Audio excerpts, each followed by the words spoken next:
പിന്നെ ഞങ്ങളന്ന് ഷോപ്പിംഗ് എല്ലാം കഴിഞ്ഞ് തിരിച്ച് റൂമിലേക്ക് വണ്ടിയിൽ വരുമ്പോഴാണ് 10,000-ഓളം ആളുകൾ പങ്കെടുക്കുന്ന വലിയൊരു ഇഫ്താർ ഇന്ന് നമ്മുടെ ബഹറിൽ നടക്കുന്നുണ്ടെന്നുള്ള ഒരു റീല് കണ്ടത്. അതിന് മുന്നത്തെ ആഴ്ച KMCC ഇതുപോലൊരു മെഗാ ഇഫ്താർ നടത്തിയിട്ടുണ്ടായിരുന്നു. പക്ഷെ അന്ന് എനിക്ക് പോകാൻ വേണ്ടി പറ്റിയില്ല കേട്ടോ.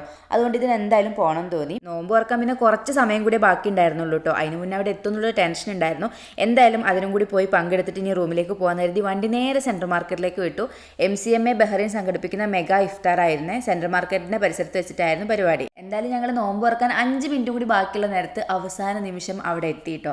അവിടെ എത്തിയപ്പോൾ ഞാൻ ശരിക്കും ഞെട്ടിപ്പോയി. ഇത്രയും ആൾക്കാർ, 10,000-ഓളം ആൾക്കാർ പങ്കെടുക്കുന്നുണ്ടെന്നൊക്കെ പറഞ്ഞാലും ഇത്രത്തോളം ആൾക്കാരെ ഞാൻ പ്രതീക്ഷിച്ചില്ല കേട്ടോ. ഇത്രയും വലിയൊരു നോമ്പ് തുറ പരിപാടിയിൽ ഞാൻ ആദ്യമായിട്ടോ പങ്കെടുക്കണം. അപ്പോൾ അതിൻ്റെ ഒരു സന്തോഷം ഉണ്ടായിരുന്നു. ആ സ്റ്റേജിന് മുന്നിലുള്ള പന്തലൊക്കെ നിറഞ്ഞു കവിഞ്ഞിട്ട് പിന്നെ പുറത്തേക്കൊക്കെ ഒരു ടേബിൾ ഇട്ടിട്ടുണ്ടായിരുന്നു കേട്ടോ. ഞങ്ങൾക്ക് അവിടെയാണ് സീറ്റ് കിട്ടിയത്. ഈ പരിപാടിയുടെ ഭാഗമായിട്ട് പ്രവർത്തിച്ച എല്ലാവരും, അവിടെ കുറേ വളണ്ടിയേഴ്സ് ഒക്കെ ഉണ്ടായിരുന്നു കേട്ടോ. സ്ത്രീകളും പുരുഷന്മാരൊക്കെ ഉണ്ടായിരുന്നു.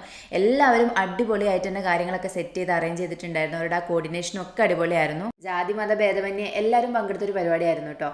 അങ്ങനെ പിന്നെ കുറച്ച് കഴിഞ്ഞപ്പോൾ വാങ്ങ് കൊടുത്തു. എല്ലാവരും നോമ്പൊക്കെ തുറന്നു. നോമ്പുറക്കുള്ള ഒരു ഇഫ്താർ കിറ്റിനകത്ത് ഉണ്ടായിരുന്നത് വെള്ളം, ജ്യൂസ്, കാരക്ക, പിന്നെ ഓറഞ്ചും ആപ്പിളും പഴം അടങ്ങുന്ന ഒരു ഫ്രൂട്ട്സിന്റെ കിറ്റ്, പിന്നെ സ്നാക്സ് ആയിട്ട് സമൂസയും കുട്ടി പിസ്സ, പിന്നെ ഒരു ചെറിയ ബോട്ടിൽ ലബണും ബിരിയാണി ഉണ്ടായിരുന്നു. ഞങ്ങൾ അവിടുന്ന് വെള്ളം കുടിച്ച് കാരയ്ക്കാൻ നിന്ന് നോമ്പ് തുറന്ന് സ്നാക്സ് ഒക്കെ കഴിച്ചു. ബിരിയാണി ഫ്രൂട്ട്സ് ഞങ്ങൾ അവിടുന്ന് കഴിക്കാൻ നിന്നില്ല. അത് റൂമിൽ വന്നിട്ട് കഴിക്കാമെന്ന് വിചാരിച്ചിട്ട് എടുത്തു.